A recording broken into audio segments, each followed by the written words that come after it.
Assalamu alaikum. Peace and blessings be upon you all. Today's topic, human rights in Islam. We all should be concerned about human rights, especially in the age when human rights violations are increasing. With increased racism, domestic violence, disputes, bloodshed, unlawful killing, and destructive wars that are making this world and humanity vulnerable, we need to ask questions about how human rights can be maintained. Despite effort from the United Nations and its member states, it seems that human rights are failing, and we all are suffering from hatred, envy, revenge, racism, cruelty, and dehumanisation.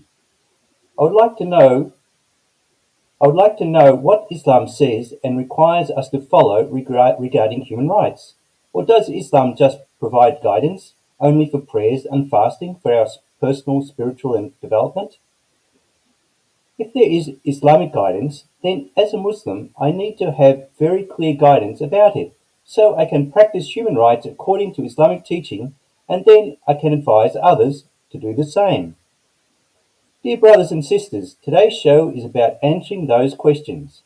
I welcome you to joining us and thank you for sharing this message with others. My guest today is Brother Fred Ahmed, who joins us from Christchurch, New Zealand.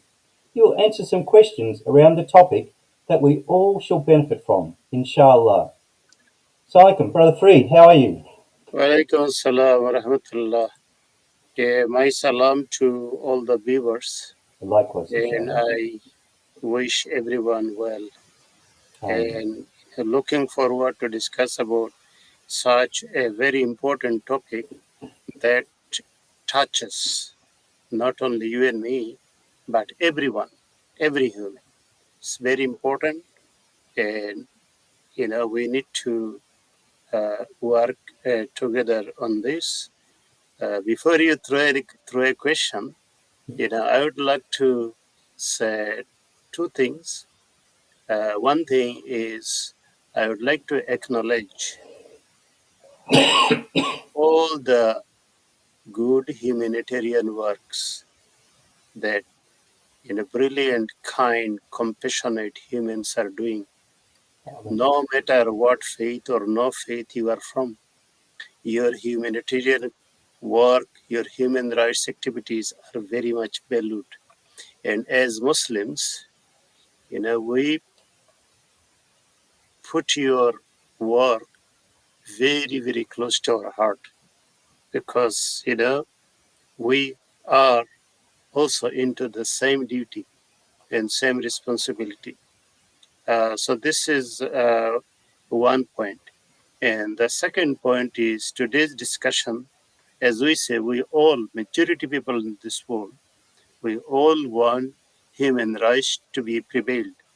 And in it, because Muslim is a big chunk in humanity, 2 or 1.5 billion people, we also have our share, have to have our contribution, and there is contribution. So today's discussion is, not to defame anyone, not to, you know, um, uh, make anyone feel less important.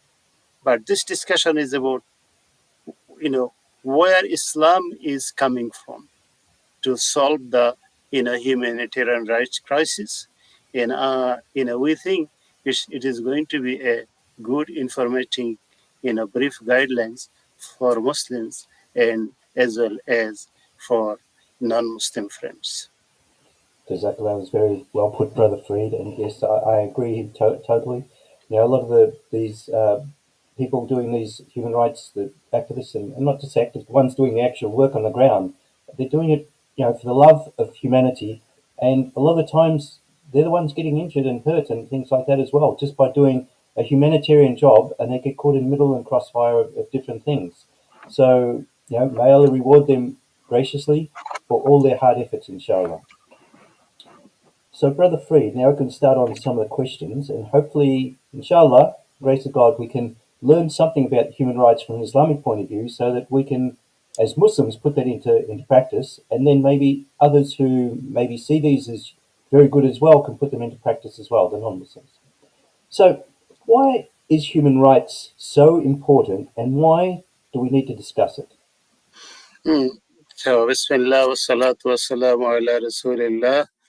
Allahumma rabbi shrah li sadri wa yassir li amri wahlul uqdatan min lisani yafqahu qawli. So, just a little prayer to thank Almighty Allah, and also peace and mercy be upon Holy Messenger of Allah and all Holy Messengers of Allah as well, including Jesus, Moses, Abraham, and all of them and their families, their righteous companions.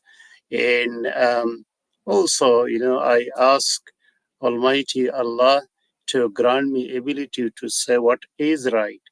So the question is general. This is not, uh, just in Islamic point of view, that the general question is that why human rights is so important for a peaceful world. So this question has an answer. So why human rights is important?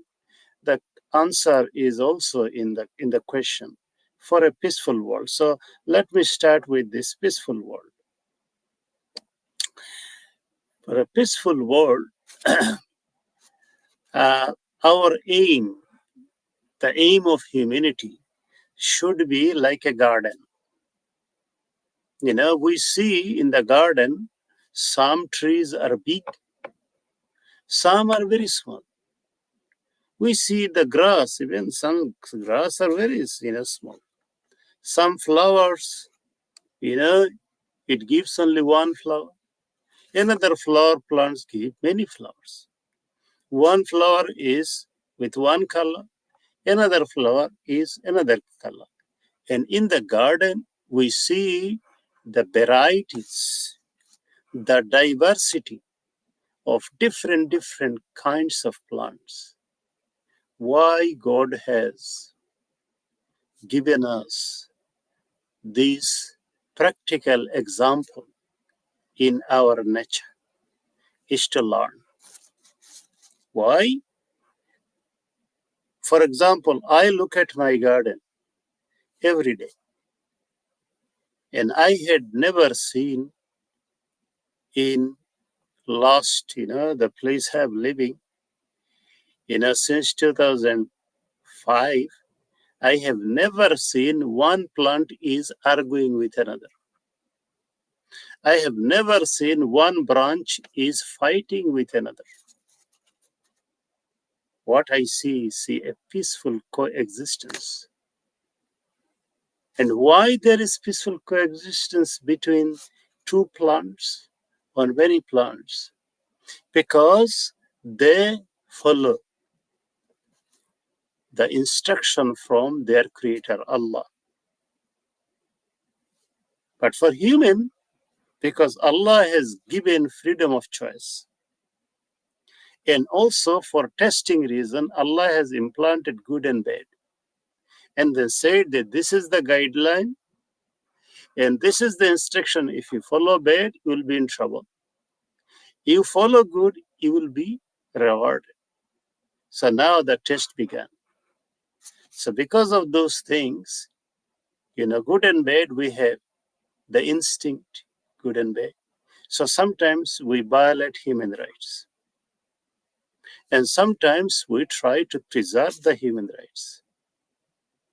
But with nature, for us to learn, Allah has fixed the rights of each other and has not given them freedom of choice to be naughty. That's why we see and we learn and we ponder that how peacefully in the garden, same garden, so many different of plants and trees and shrubs are following their rights and responsibilities for a beautiful, peaceful coexistence. So our question was that why human rights is so important. The first answer is for a peaceful coexistence between us. The second reason is that why human rights is so important is to avoid destruction. And for example, in every country, we design a road code. Because in the same road, you will see trucks, you will see taxis, you will see motorbike, you will see private car, you will see other forms of vehicles, varieties. And road code is the rights and responsibilities. So why the rights and responsibilities give you a right? Who will go before who? The rights. Who will have to be weighed responsibility? These road codes are designed so the drivers will follow and they can avoid accident and chaos. So this is an example of, avoiding destruction in this earth. You look at the heaven. There Allah has put automatic road code. And the heavenly stars, the sun, the moon, they follow that road code from Allah. And that road code is rights and responsibilities. So in chapter 36, Allah said in a verse, La shamsu yanbaghi laha an tudrika al-qamara wala al-layl sabiq an-nahar. So Allah has put a law there, rights and responsibilities, that the sun cannot go outside its orbit to hit the moon, or moon cannot, cross the boundary and collide with another things. Billions and trillions of stars, they also have the code of right and responsibilities. Why? So they will follow a boundary. And if they follow that boundary, the rights and responsibilities, then there will not be collision. In this world today, or yesterday, or in the past, why there is human rights violations? Because the code, some people are not following. The human rights puts a boundary that this is my right, this is my territory, and I must not exceed it to give you space, a fair space, a respect. So when we follow that boundary, then we achieve the peace in this world. So this is the second reason that why human rights is important for human to follow. The third reason, I'll give another example, is rights and responsibility is for happiness. It's for happiness. So let's take an example, a simple one, you and I know. The happiness between husband and wife. Suppose they are rich, from two rich families. They come in unity in marriage. And when they come in, they want to be happy. But husband does not give the rights to his wife. And wife does not give rights to the husband. Are they going to be happy? Even though they have billions of dollars in their bank account. Even though they have a luxurious life. But a husband puts his wife down all the time. Doesn't give her the right of respect. Are they going to be happy? No. And that's why we see so many rich people, sometimes celebrities. They are billionaires, millionaires. They marry for the sake of love today. And after a few months, you see they are running, for the lawsuit in the court. love runs away through the window. Why? Because love alone, the feeling alone, cannot make a husband and wife happy. I'll repeat again. Love, love alone. Love brings two hearts together. But once they come together, love alone cannot make them happy. What makes them happy? If they follow the boundary of rights and responsibilities. So, for example, wife's right is that husband will love her and will do everything to be trustworthy. And husband's right is that wife will love him and will do everything so he will not feel down. Similarly, if we expand that, if we wide that theme to the humanity, to communities, to neighbors, between two countries, why do they get into war? Why they are not happy? It's because someone is not doing his responsibility. Someone is not getting the rights. That's why unhappiness starts. Dissension, distrust begins. And then at last they get into war. The peace runs away the window. The happiness, despite their rich country, despite their rich bank account, the happiness is replaced by the anxieties, by the sorrow, by the grief, by the loss of lives. You look at Middle East, you look at Ukraine, Russia, you look at the world, someone is not following the proper rights. Someone is not following the proper responsibilities. As a result, the happiness is not there. So I gave three, points, very common points from common sense that, we all, doesn't matter which faith we come from or which no faith we come from, we all as a human, we can be united in this common concept that for the sake of peace, we need peaceful coexistence. For the sake of peace, we need to follow the boundary of rights and responsibilities to avoid destruction, bloodshed, killing, looting, robbing, and also for the sake of gaining happiness for all of us, we need to uh, be responsible to do each other's responsibilities so that other peoples will get their rights. And by doing that, we can have harmony, we can have unity, and we can have bonds, and we can be compassionate to one another. So these are the 3 points I think to start with. Is enough now.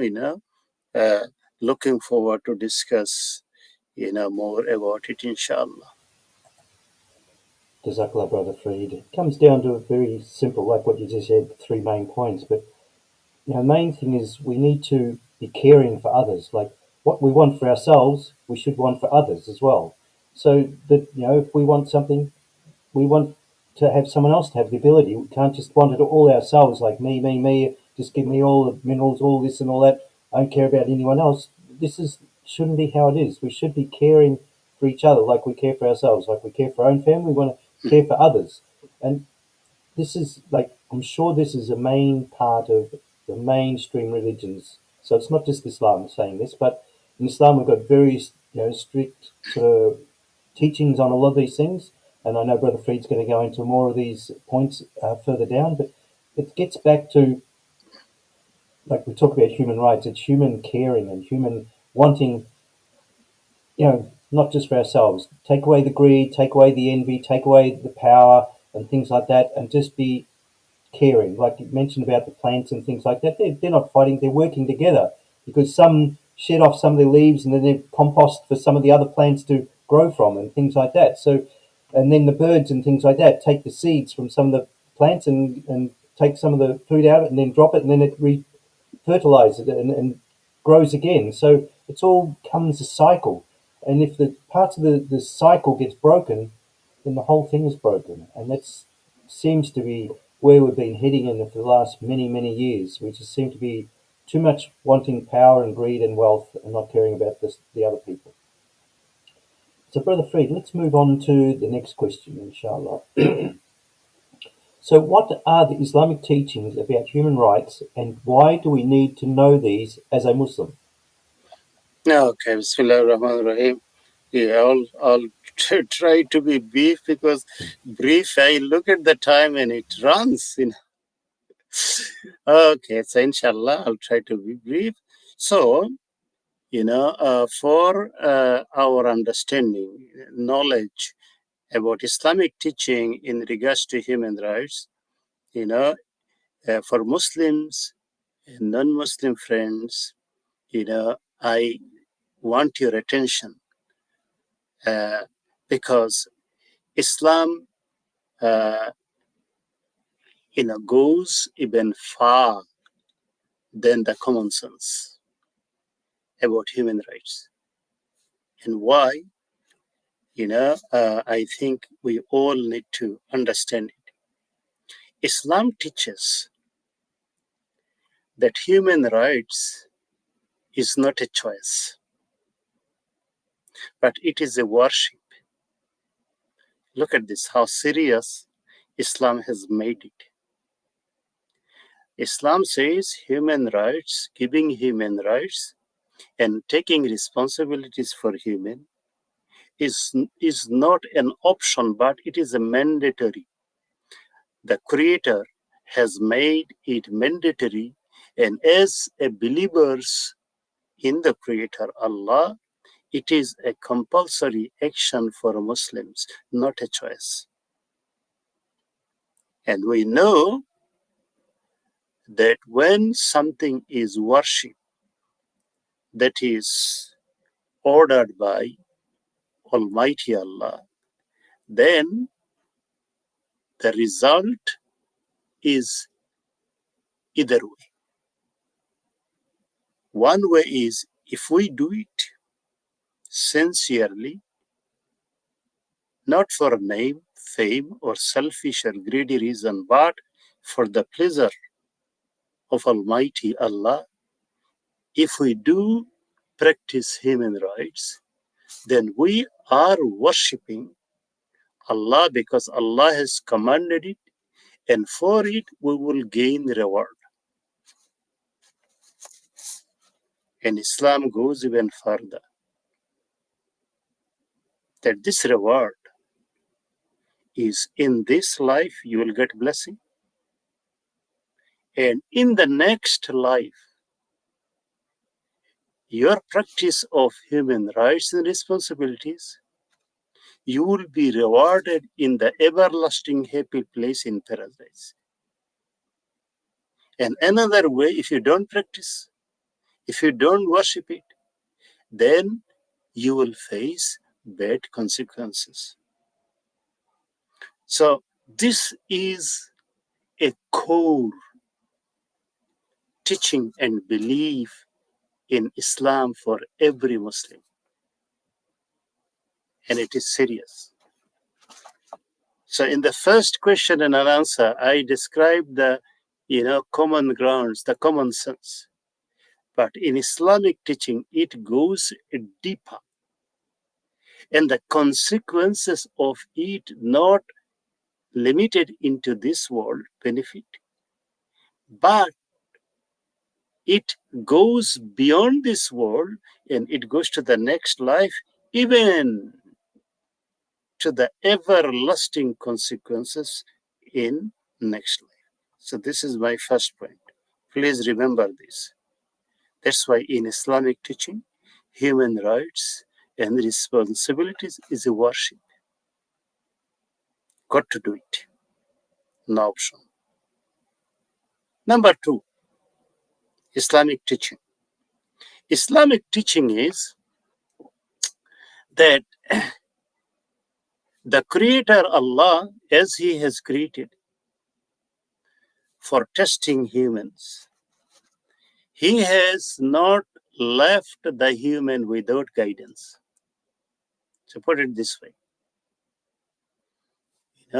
You take children to the school, and then you take the responsibility to guide them, to educate them. So teachers, school authorities are the guardians.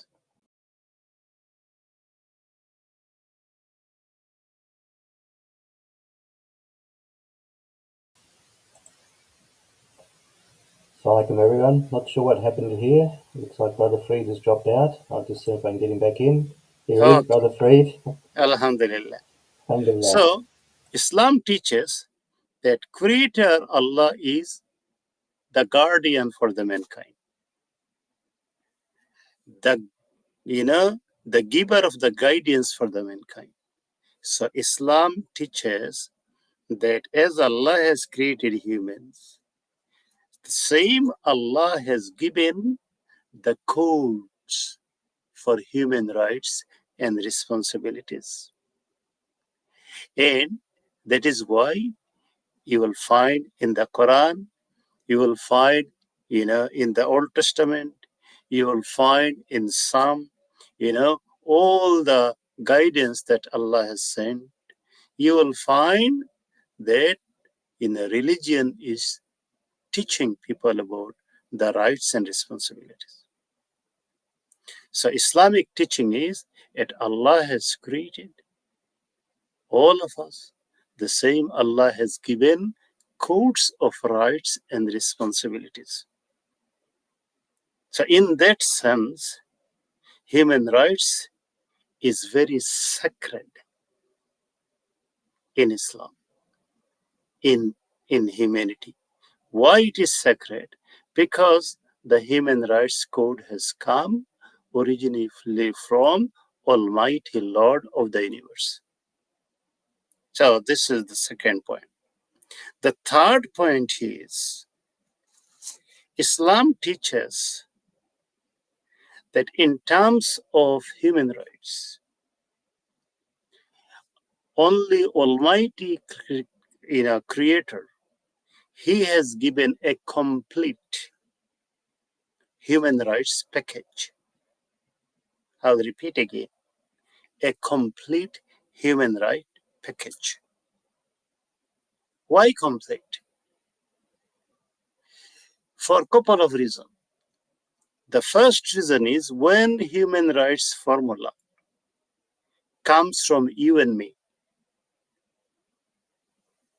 What about us? What is the fact about us? 2R is human. 2R is human. So when we get human rights formula from us, sometimes we are biased. Sometimes we give priority to our race, to our nation, to our community, to our family, and to our spouses. But Creator Allah, He is never biased. We all are al-iyalu khalqullah. This is the teaching of Holy Prophet, peace be upon him. That the human family, all humans are family of Allah, family of the Almighty Creator. And Allah is the most fair. That's why when He gives the codes of human rights and responsibility, it is perfect. It is faultless. It is totally free from error because He created us. Hey, and He knows the exact amount of fair rights and responsibilities. So this is what Islam teaches, and that's why Islamic teaching as a believers, as a Muslim, we take it as a core value for human rights.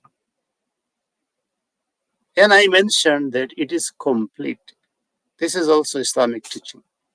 Islam claims that because Allah is complete in knowledge, Allah is the controller of the life and death, the nature, the environment, the cosmos, the universe.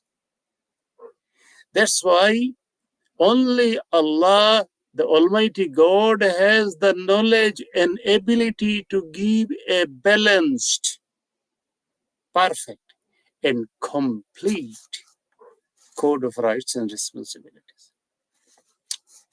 And that's what Allah has said in the Holy Quran in chapter 5, verse 3. Al-yawma akmaltu lakum dinakum. I have today, this day, I have completed the code of life. And that is why, when we study Quran and Prophet's teaching, we find that Islamic teaching is addressing every kind of rights and responsibility is every inches of life. So these are, the three, highlights, I would give without making it long so we can discuss about, more questions. Again, the summary is that Islamic teachings about human rights, I give three main points to remember. One is that in Islam, human rights is a worship, not an option, mandatory. And if we do not practice it, we'll be in trouble in this life, in the next life. But if we can practice it, then we will be rewarded by Allah in this life. For example, peace, happiness, stability, safety, security, prosperity, harmony. These are blessings. And in the next life, we can be in paradise, in the everlasting, joyful, happy place. So this is one point Islam teaches. Second point Islam teaches that the Almighty Creator, He has given a full package of the human rights and responsibilities code. The third main point is that we believe, or Islam teaches, that the package has come from God. Allah is complete, perfect, fair. So, I hope I have answered the questions. And then now, how, these things can be understood further, we can study about it. But I have just given three main points, and I hope it will help us, inshallah. Jazakallah, brother, from Reed. So from that, as Muslims, we know that if something is mandated, we should do it and should follow it. If we do it, we'll get reward, and if we don't do it, we'll be answerable for that. And depending on the what the person who is their status and that is how much punishment they'll get. So say just an average person, if he just doesn't follow so much, he's not punished as much as say a leader of a country who's leading the whole country to that way against the teachings of Allah subhanahu wa ta'ala. So it becomes very important that we all need to know what these are so that we can follow it and then adhere to it in the best possible way, inshallah. Inshallah. So, Brother Freed, let's move on to the next question. So, could you highlight some human rights in Islam, please? Okay, so some human rights in Islam. So, so Islam, you will find another interesting thing. Generally, speaking, specifically, if we go, the list will be too long. For example, human rights, rights of wife, rights of husband, rights of children, rights of parents, rights of relatives, rights of neighbor, rights of Muslim, rights of non-Muslim, rights of women, rights of widow, rights of student, rights of teacher, rights of colleagues, rights of country, rights of fellow human, and entire humanity. If we go in details, it will be too long. But in a nutshell, I would like to say, that in Islamic Code of Rights and Responsibility, you will notice something very, very interesting. And before I forget, I don't want to miss it. And, you can think about it. You are wise people, wiser than me. You will find that when Islam talks about human rights, general, Islam doesn't only say that this is your right and your responsibility, but Islam says why it is the right and it is the responsibility. You'll notice this. So, for example, I'll give you an example. So, my non-Muslim friend, he has rights on me. And if I ask, why? I don't know her. I don't know him. He doesn't speak the same language. He does not belong to my religion. He is from another country. He is from another race. He has a different color. He speaks in different language. Why should I care for him? Okay? Sometimes, some people I hear, they ask this sort of question. Why should I care? Why? It doesn't mean that they are saying, no, I don't want to care, but sometimes they want to know that why I do not know somebody, yet he has rights on me. Why a traveler who has come from overseas and lost his passport and his traveler's checks, and he is penniless and he needs some help so he can go back to his family, why should I help him with money?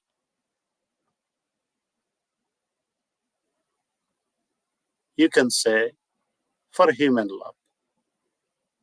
Good answer. You can say, I feel compassion. Good answer.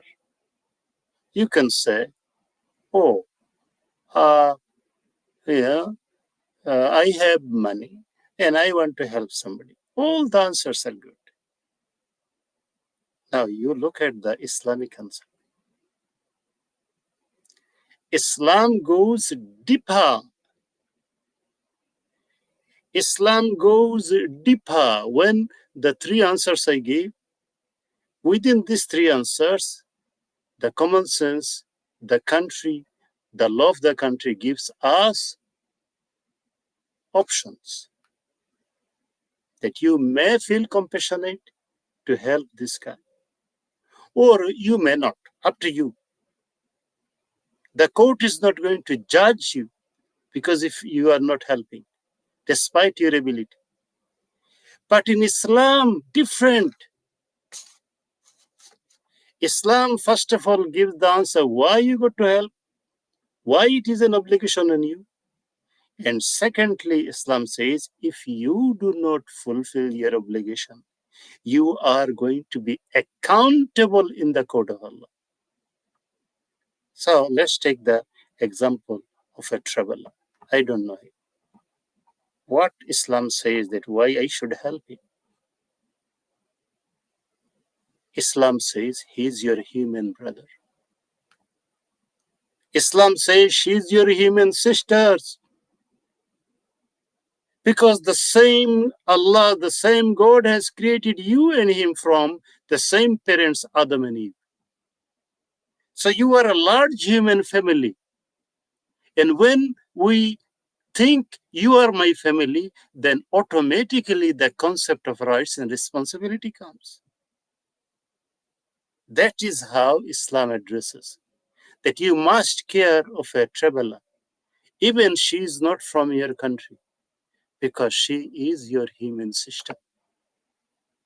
You saw, a widow is crying. She lost her purse.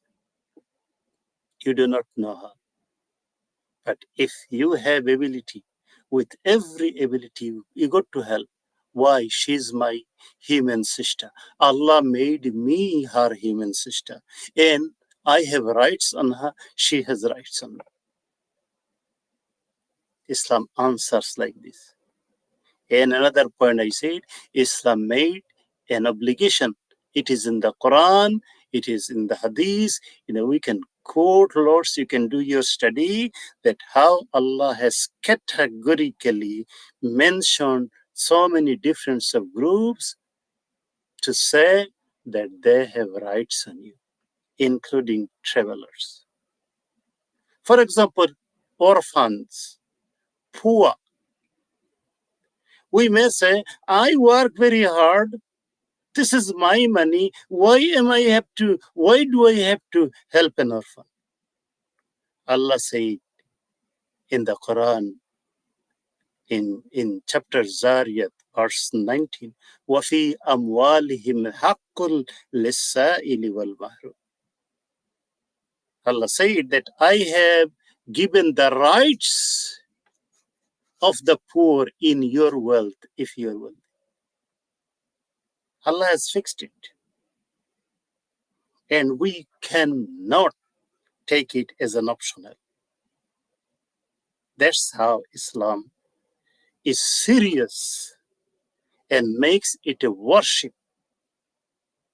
Even in the Quran, you will find verses. يَتَسَاءَلُونَ عَنِ الْمُجْرِمِينَ مَا سَلَكَكُمْ فِي سَقَرٍ قَالُوا لَمْ نَكُ مِنَ الْمُصَلِّينَ وَلَمْ نَكُ نُطْعِمُ الْمِسْكِينَ. When some people will go to the punishment, the angel guards will say, what was your crime? And they will say, one of our crimes were we refused to feed the poor. We had ability. And who is that poor? Muslim? No! Each and every human, anyone is poor, Islam said. You have ability, you share. In a hadith, Prophet ﷺ said, you are not a Muslim, you are not a Muslim, you are not a Muslim. Companions ask, who are you talking about, O Messenger of Allah?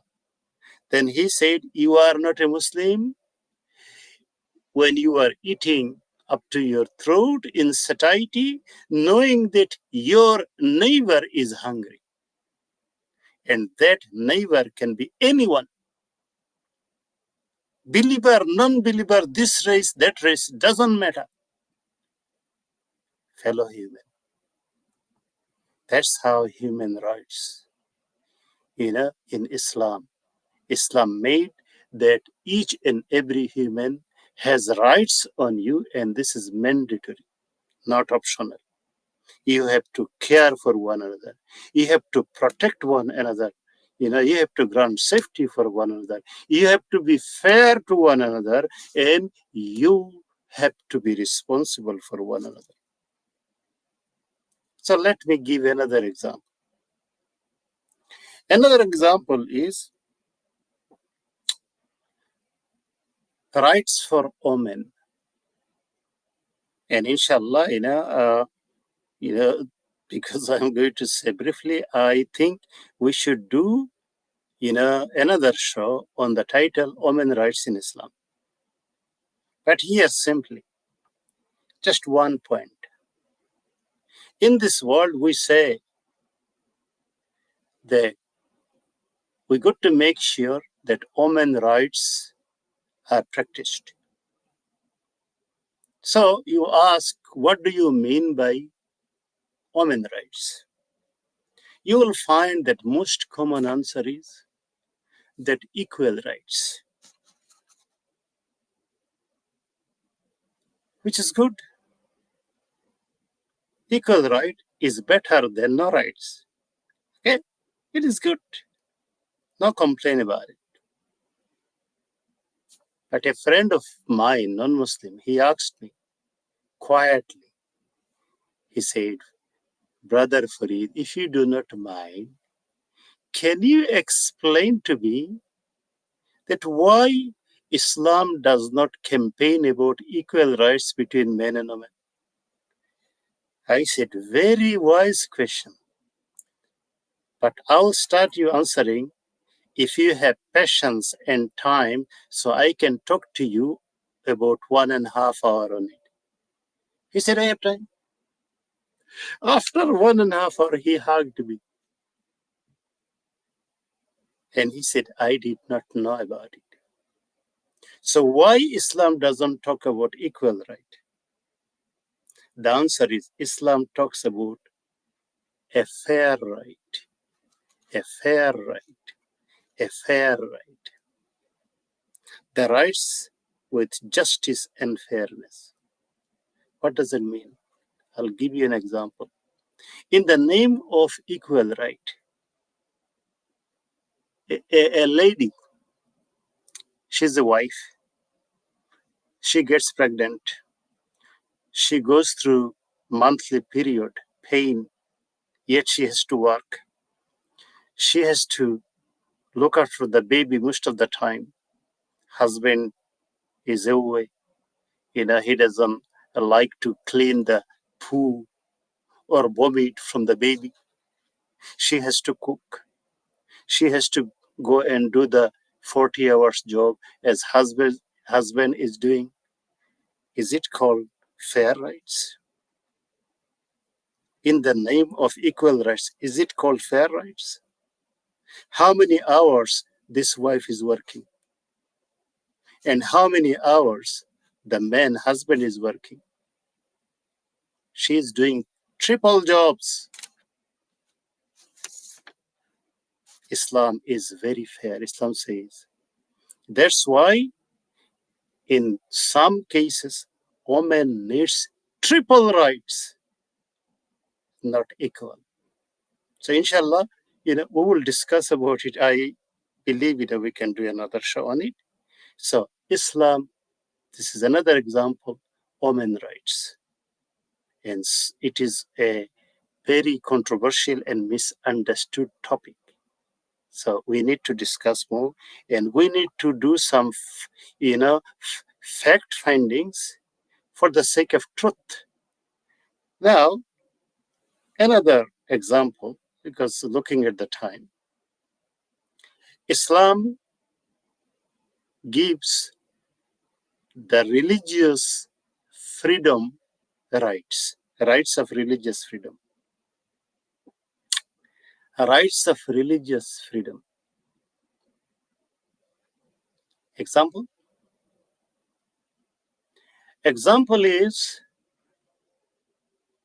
that Islam teaches La ikraha fid din in Quran chapter 2 verse 256. Islam teaches that there is no compulsion about religion. You cannot force your faith on others. By force, you cannot convert people. By force, you cannot convert people into Islam. By force, you cannot convert people into Christianity, into any other religion. And this is mandatory. There is no question about it.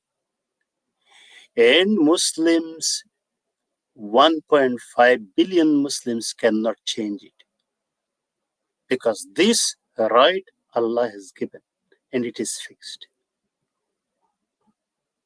Another example, in Quran, Allah said in chapter 109, verse number 6, Lakum dinukum waliyadin. For your religion, and for my religion is my religion. For our religious reasons, we should not hate one another. We should not attack one another. We should not, boycott you because you have different faith. Categorically, Allah has made the rule that this sort of things cannot happen. You practice your religion faithfully, peacefully. I practice my religion peacefully. But when it comes to the humanitarian things, we are together. We are no longer different. So, for example, just a simple example, we are working together. And I am a Muslim, you are a Hindu, another one is Christian. Three of us, we are working together. Prayer time came. I pray to one Allah. Another one pray another way. Another one pray another way. In that prayer, Islam has given the freedom. You pray in your way. Ultimately, your creator Allah will judge you. This is Allah's duty. Not three of you to judge one another and then start punching. Islam never allows that. So let Allah to be the judge, not you. But as soon as you finish your prayer and you want to do the business, again, three of you are together. You want to do humanitarian work, three of you are together. If anyone's children is sick, go and run and help. You are together. If anyone is not having enough food, help. You are in together. When it comes to Islamic practice, your practice is between you and your Allah. But in humanitarian things, other things, you are like one family. So I think looking at the time, these 3 points, I think is enough for the wise people. So I will summarize again. In Islam, the Islam teaches the human rights, and also at the same time, it teaches that why we need to follow those, rights and responsibilities. Number 2, Islam talks about fair, more than equal rights for women. Number 3, Islam gives the rights for religious freedom. So, looking at the time, we got few more minutes. Let us go for next question, Brother Thompson. Jazakallah, Brother Fred. Yes, so we'll just jump straight into it while we still have a little bit of time. So why are human rights in Islam misunderstood, and what is needed to share the correct message about human rights according to the teachings of Islam? Okay. The reason is this, human rights in Islam are mostly in the book.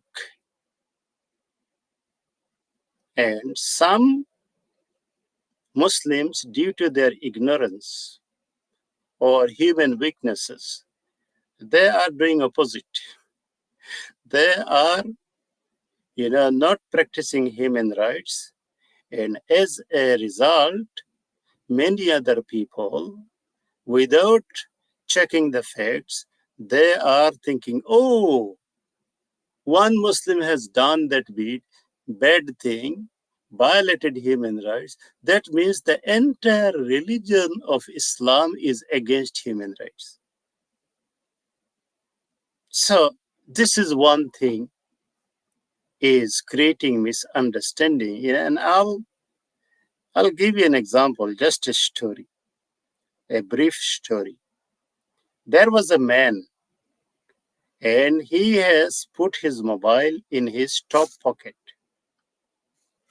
He was walking, and then suddenly another, two people came, and one was running for some reason, and another one came and said to this guy who has the mobile in the top pocket, said, "Hey, this guy is running away because he's a thief and he has stolen his mobile, stolen your mobile."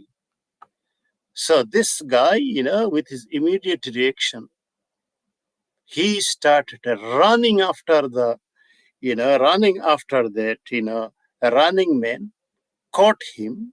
People gathered and said, "Who is he?" "He is a thief. He has stolen my mobile. So let us beat him. And then when he was beaten, no energy. Then from the crowd, a man said, Sir, I can see your mobile in your pocket. Then he checked out, oh, yeah, oh, yeah. From this story, what is the lesson? Sometimes people say, oh, Islam is bad. Like the guy said, he's a thief. And then other people sometimes, without checking the fact, without studying about Islam, they say, oh, yes, they are bad, so kill them, boycott them, made the immigration rule harder so they cannot come, deport them, this sort of things. This sort of thing is happening. So my humble request to Muslims, please do not give bad example, because most people, they do not read the Quran. They want to see Muslim, and through Muslims' actions, they make a judgment. And for others, I would say, do not make the judgment like the man who heard that his mobile was stolen, without checking, went and did some damage. Please do the checking. So these are two main reasons. But the third one, in 1 minute, I would say that somehow, not a lot of people, but some people, they harbor hatred. For some reason, could be so many reasons, I don't have time to discuss about reasons, but they harbor hatred against Muslims. So they want to deliberately falsify few things. And they try to make a little mole into mountain to make sensationalized news and messages to create problems, disharmony, distrust between Muslims and others. What's the solution? Again, the solution is that as a whole, we should not jump into conclusion without checking. We should not generalize entire Muslim and Islam just looking at few bad examples from Muslims. And another solution is, we as a Muslim, we should take the responsibility to be good ambassadors for Islam. So we should practice human rights according to Quran, according to Sunnah. Then the misunderstanding will reduce in a great deal. So this is what the time allowed. Again, thank you very much for listening. Jazakumullahu khairan. And in my talk, if I said something unwise, I take responsibility. This is for my shortcoming, not for the shortcoming of Islam. I, individual, I can make mistake, but we believe Allah and His guidance is free from mistake, pure. So let us study.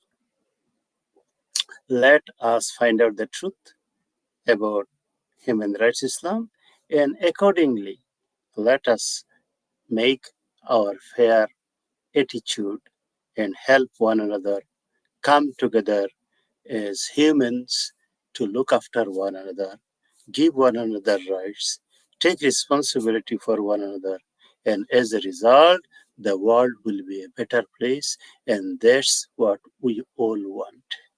So take care. Again, Assalamu alaikum wa rahmatullahi wa barakatuh.